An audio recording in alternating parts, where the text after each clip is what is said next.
shall we? Because that's what we do. That's what we do. We're conventional. Yeah, why not? Nothing if not conventional. Well, we are live. Remember, though, I did remember, but thank I you. want to say it right away. That's so true. The beginning Okay. of this amazing content gets cut off. This is Literary Roadhouse. One short story once a week. I'm Anise. I'm Gerald. And I'm Andy. Gerald, did you go like this because you're next? Yes. Yeah. Very cool. I understand Yeah. now. It's Okay. only taken me 6 years or something, so it's fine. All right. So this week we read The Sensitivity Reader by Andrew O'Hagan in Granta. If you haven't read the story yet, there's a link in the show notes. Go read it, then come back. So this story follows Michael, a journalist with ambitions to write something that matters. After publishing a book to little fanfare, a book about Muriel Spark, a real-world Scottish writer, he leaves his job at HarperCollins as a sensitivity reader, where, by his own accord, he saved 26 authors from making jerks of themselves or being cancelled. He goes on to work for the BBC, doing similar work as a sensitivity listener for Radio 4's Desert Island Discs archives, listening to old interviews and scrubbing them of anything that may offend modern sensibilities. His two co-workers, Lillian and Nick, are very suspicious of their jobs as sensitivity listeners and think Michael makes much ado about nothing. Meanwhile, Michael enrolls in a part-time MA in journalism at City University, where, as one of the older students, he has an easier time building a rapport with Professor Maddock. Professor Maddock, the opposite of a sensitivity reader, seems to only speak in hot takes. Michael is the only student who challenges Maddock, a sparring match that Maddock seems to enjoy. A fellow student in the class, who often wears headphones for the entire class and never pays attention, is developing some kind of one-sided kinship or like obsession with Michael. For example, the student leaves a post-it note for Michael to speak up and challenge Maddock more. He runs into Michael in London in ways that, to me, in a massive city, don't feel very coincidental. He looks up Michael online, learns where he works and about the book he published. One day in the underground at the Piccadilly station, the student is there firing a gun at the ceiling. Michael, with his journalistic instincts, starts filming from his phone and talking to the student.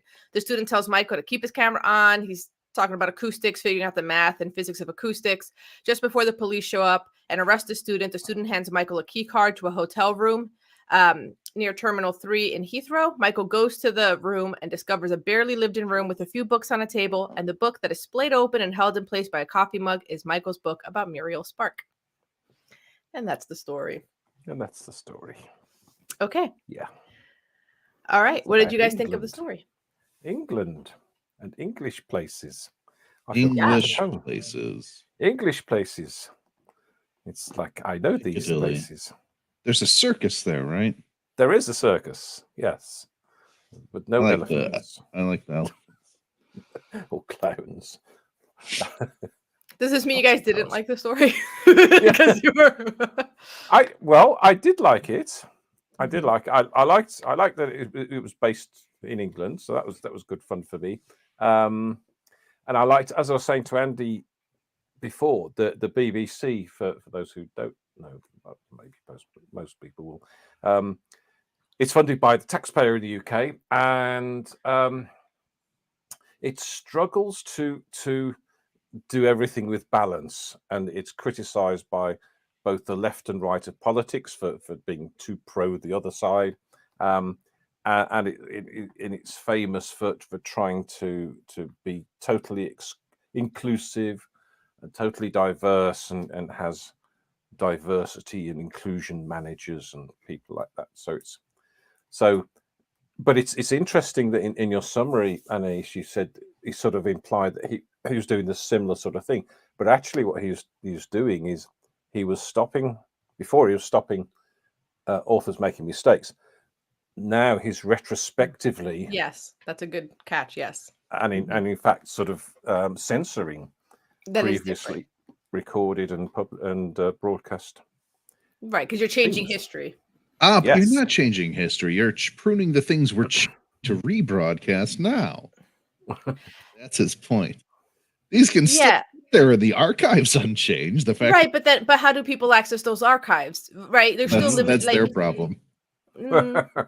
Yeah, because these aren't rebroadcast; they're available to be listened to, which is sort of different. Mm-hmm. Yeah, like you are the archive, you are the store of these things, you are the record, and you're changing that record. Yes, which is a different sort of argument, really. Yeah. Yeah. And I'm not sure which side of that argument I come down on. I think I come down on the leave it side of things. I come down on leave it. Yeah. That's how it was then, and we can say that's how it was then, but it's different now. Not even just for that, not even just because you can say that's how it was then, but the reason that we have that mores have changed over time is because people said things like that, and then somebody else said, wait a minute, it starts the conversation you need to affirm what is the world we want to live in, what are the norms that we want, what are the mores that we want. And if those things aren't happening, right, if it didn't happen, those conversations would never have happened. So it kind of like takes you, as a historical record, it takes you back to, well, what were people saying that was the problem that started these conversations? And if you lose that record, then you kind of lose the thread of this conversation and the evolution over time. Yeah, yes. But we're not talking about like erasing actual history textbooks. We're talking about, media for, look, I'm just saying, sometimes I like to watch old movies with my kid, and because it's I loved, and then like some casual 90s homophobia pops up halfway through. I'm like, well, that's unfortunate. And it makes me not be able to enjoy the movie as much. Sure. So there's two things for that. One could be, I don't know, watch stuff before you share with your kid. Or two, the BBC can do both. It can publish both in the archives. Here's the sanitized version for kids, right? There's no limit. Like, we live in like so much data. There's no reason you can't do both. Like, here's the one that you need for your thesis or for your study or for whatever, your just curiosity of what it was. And then here's the sanitized version to share with your kid. Why not? Well, not just my kid. I don't like casual night. And that's the other thing. If I'm going into the archive and you did clean it up, I kind of want to know. Like, Well, what did you do? Yes. The secret excision is a different thing than like a public excision. Exactly. Right. If there's a public excision with intent, so you can make a choice. Okay. And if you can still access the old thing. Yeah. Yeah. Sure. It's like when they redact things from documents and it's just a black splodge, and you kind of want to know what was in there before. Yeah, and here it is secret because they're like, oh, there's so many things missing, no one will notice, right? Like, that is kind of secret. Yeah. It's quite interesting for American listeners. The black and white minstrel show, which is mentioned, is an awful but really popular thing back in the day. No, yeah, we know about the minstrel shows. We're familiar. We're familiar with the problems of minstrel shows. Yes. The black and white minstrel. Yes, all the performers are white, but in blackface with white lips. And wigs and stuff. Yeah, it's not good. Reading the story, one of the hard things that I was struggling with was relating everything that's happening at the BBC with his co-workers, the whole story of Michael as a sensitivity reader, sensitivity listener, and the two jobs he had, separating that from everything that's happening with the fellow student. Because sometimes it feels like, oh, I see the parallels, but then I'm like, wait, I don't know if I like the conclusion I'm supposed to be guided towards. Yeah. There was something there, and maybe I'm missing it. So anyway, Andy did a big What were you seeing? Because I'm like, I don't know if I like the parallels. I was sort of liking the story, and then at the end, I was like, oh, was this the thesis, or am I mistaken? And again, maybe I'm mistaken. I'm like, are we doing a thing where like, oh, look, the sensitivity readers writing led to a obsessive shooter guy. Nobody can be I'm like, I don't think that's it. I don't think it's that clumsy. I trust this writer more. I don't think, but I don't. I've never met him. Okay, well, but there's like all the bits about like you don't know what's happening in someone's head. Yeah. Right, and then also in the classroom, the student is like on the sensitivity reader side. He's on Michael's side, right, where he's like speak up more. It's just hard because then there's this whole part where it's like, okay, but like he clearly has something going on. Like no one was surprised. Like Maddox and Michael weren't exactly surprised he was a shooter, right? Like they're like, he gave, right? And that has nothing to do with sensitivity or not. That's something else. So there's this complexity going on about the mind. And when I try to tie this back to sensitivity stuff, that's where I start to like wonder, like what are the parallels here, if any? Or is it like, we don't know what's going on in that guy's mind, so therefore you don't know what's going on in the minds of the people that are saying offensive things, but they said it, so we do actually know what's going on. I know what's going on in Ian Fleming's mind. Yeah, we know. Yeah, he's put it out there for consumption. Yes. Yeah, because in my notes, I made some notes this time, which is unusual. And I said the book which seems so important to the story is hardly mentioned because I'd forgotten. By the time I got to the end, I'd forgotten that he'd written the book. I said, "Where's this book?" But the fact it's hardly mentioned is the point, right? Because nobody cared when he published. Yeah. And what was it about the book that was so important to the loner guy? And it might be nothing. Like that's the right. Like he's just some. Yeah. But that seemed to be the conclusion, didn't it? It seemed to be, here's the key card to my hotel room, and that'll explain things. Yeah. His manifesto is the book you wrote, but except not really, right? Because you can't take this guy seriously. So there's this weird, like, okay, the shooter's manifesto is my book that no one cared about Muriel Spark. I wish I knew more about Muriel Spark's books. I haven't, so that I could like see if there's something there, like why Muriel Spark. You could have chosen any other world author, right? I feel like I'm missing something there, and if reader knows, please write in if you have any theories on why her. But his dad was Scottish. Ooh. Yeah. Something. Yeah, but right. I really struggled with, is there a point being made with the shooter? Maybe the point is just, I don't know. That part was very confusing to me. If it's just that you don't know what's going on in other people's heads, I don't know. That doesn't seem enough known. Yeah, honestly, like I was really enjoying the story until like the shooting part happened. I was just like, this is getting sort of jointed for. It's not even like it's bad. It's like I don't know how anything fits together anymore. I thought I was on. I thought I was on one kind of thing, and then we jumped tracks. And then like I read it again, like, oh yeah, you did sort of foreshadow that something happened in the Piccadilly line. So like, okay.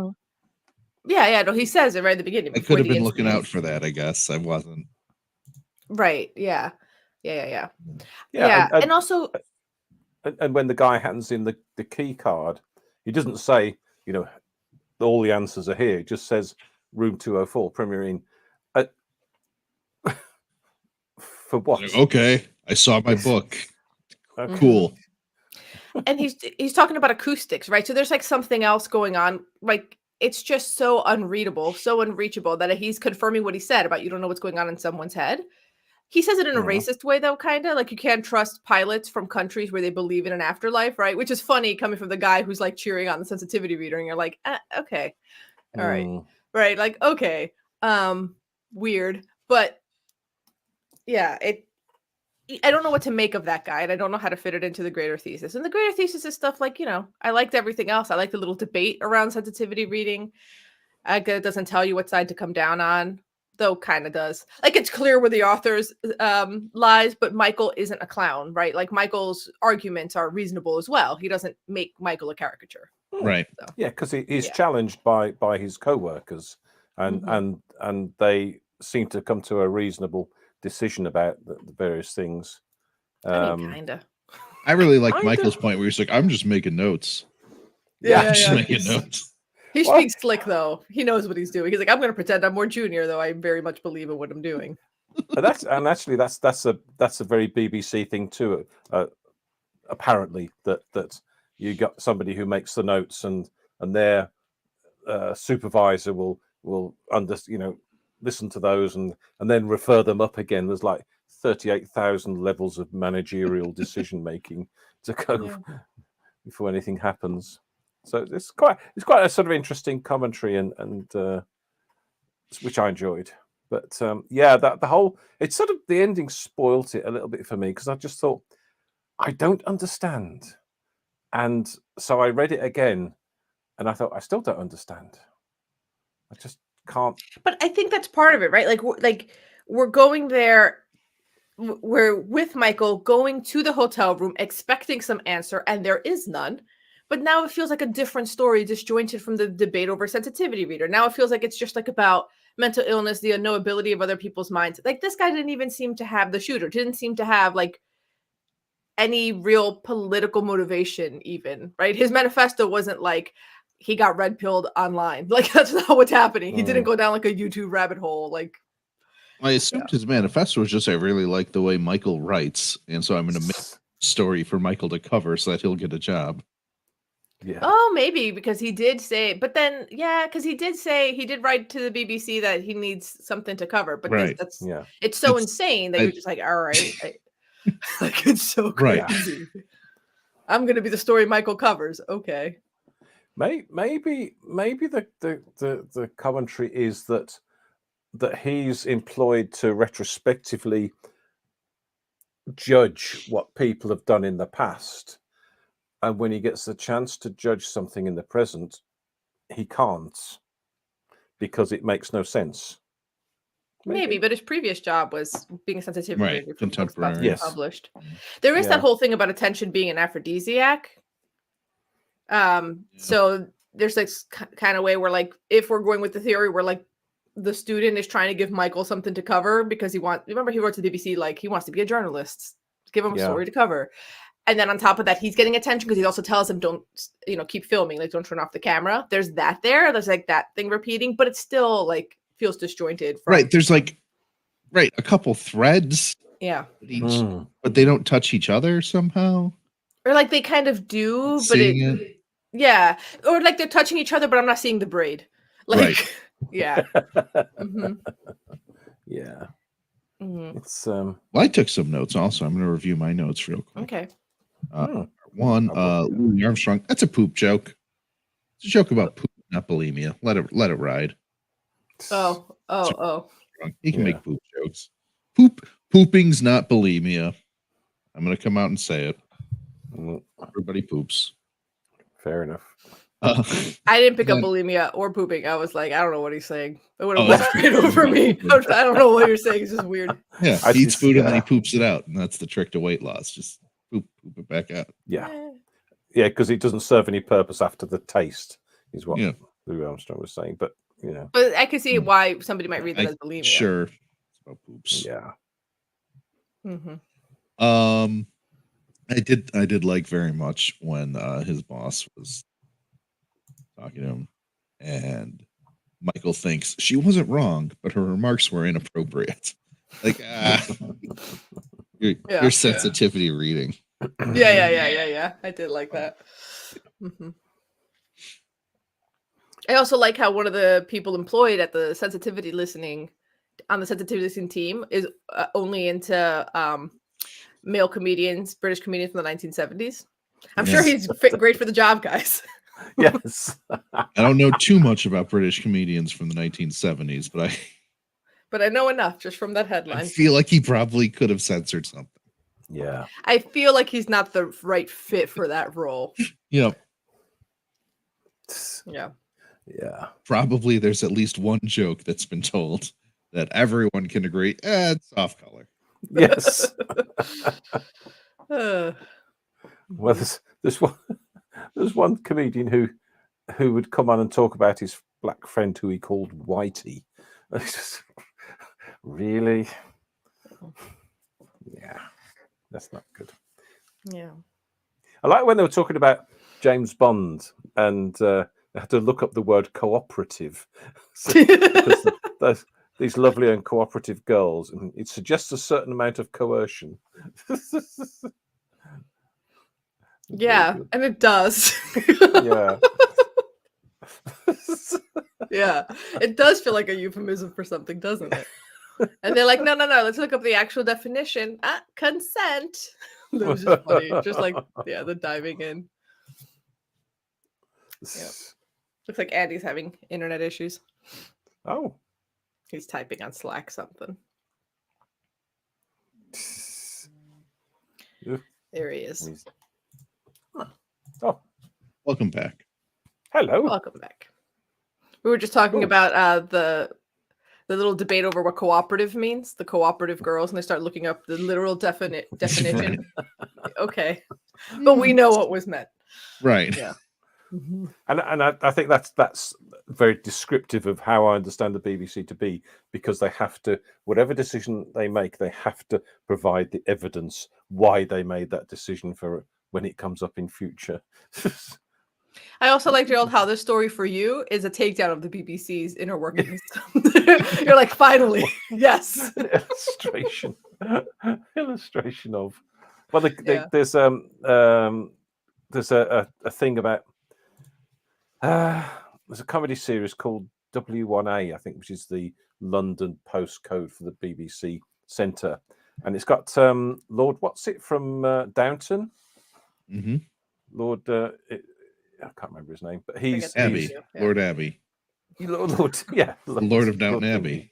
Yeah. Lord posh guy, his name. and he's but he's a new person coming into the BBC and struggling with all the the covering of people's backs and how everything has to be. They say, oh yeah, sure, yeah, definitely, yes, we'll do this. So I'll go and think about it and go and make some notes, and I'll go and produce a report, and it's just weighed down with bureaucracy.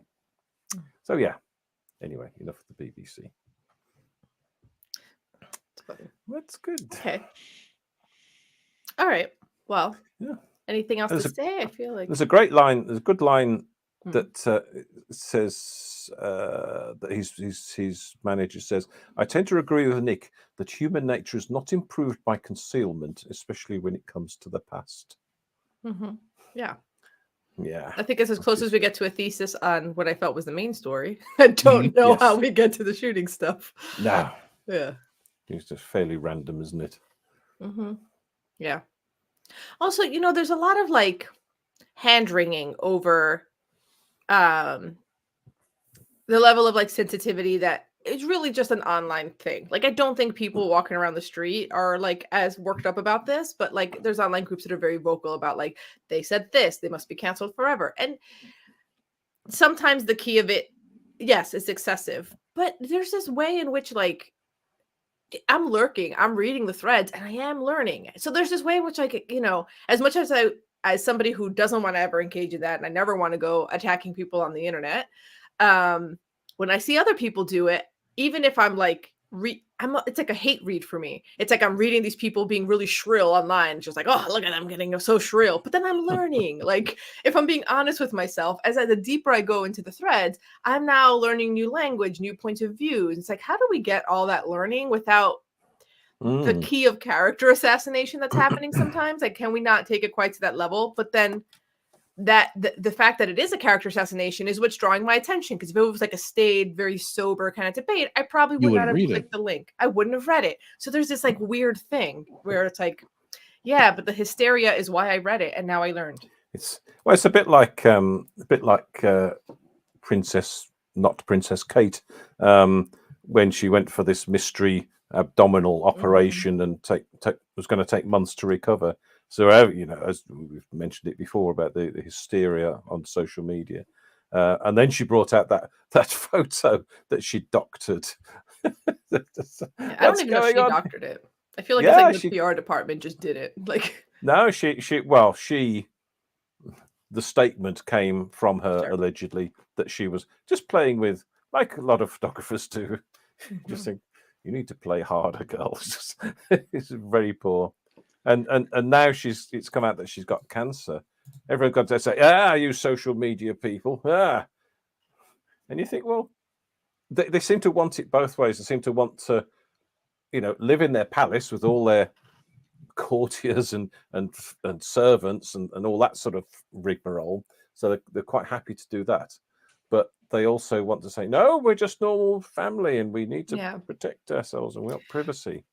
But that's different, right? That's about celebrity. That's always been there. That's about the relationship between fame and the paparazzi, fame and the public, and what the public wants. That's a little different than when like some author or some executive or somebody gets caught on a hot mic saying something, or just says something in an interview, and then everybody reacts on a moral, right? There's no moral component so much to the Kate Middleton stuff. It was pure conspiracy and fame.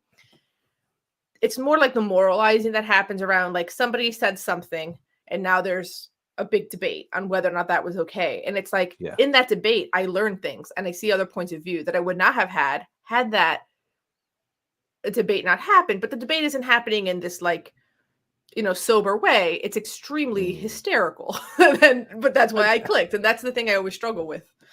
And you don't get in a like a live piece of film or something. You don't get a second chance to explain yourself, because you've already made the comment. It's like the Conservative Party donor said some pretty unpleasant things about, and everyone says it's racist. But he made them in a closed meeting, and did he mean them? Was he trying to make a joke? Was it is it out of context?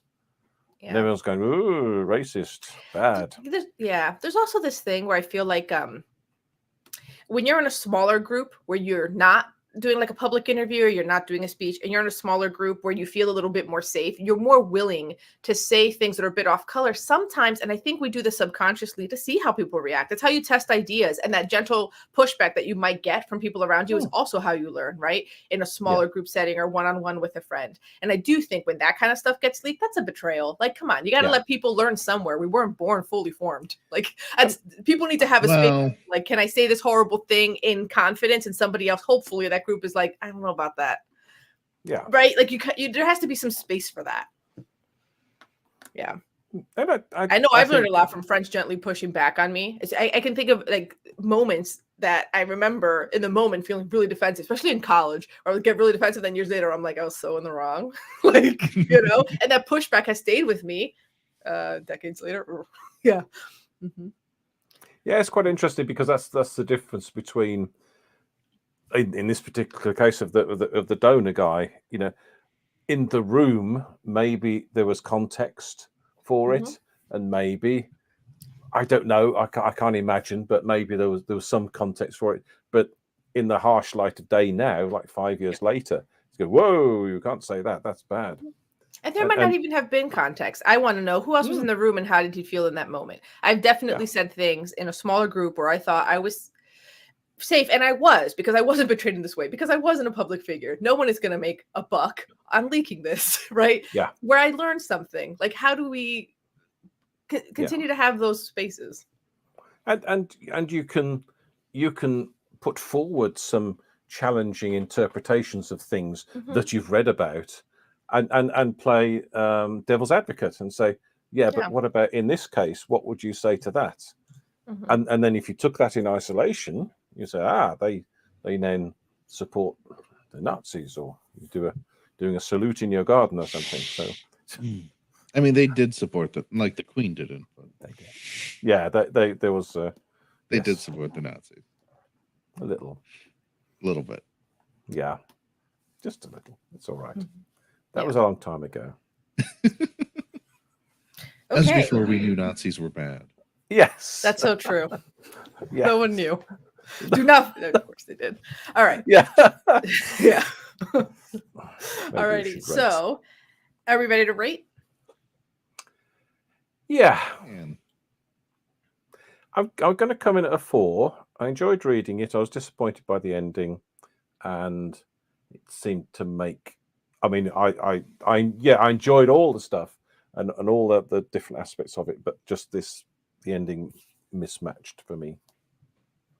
Yeah, I'm also coming in at a 4 for all the reasons I've already given, but I would read other stuff by Andrew O'Hagan. I like how, even though, how sometimes my pet peeve is like, this is barely fiction, sir. This is an essay pretending it's fiction. This is memoir pretending it's fiction, but it's fine. I liked the timely theme of it. It felt a bit even-handed. He didn't make Michael a caricature of because you can tell where the authors, or it seems where the authors like own personal like beliefs lie, but it doesn't.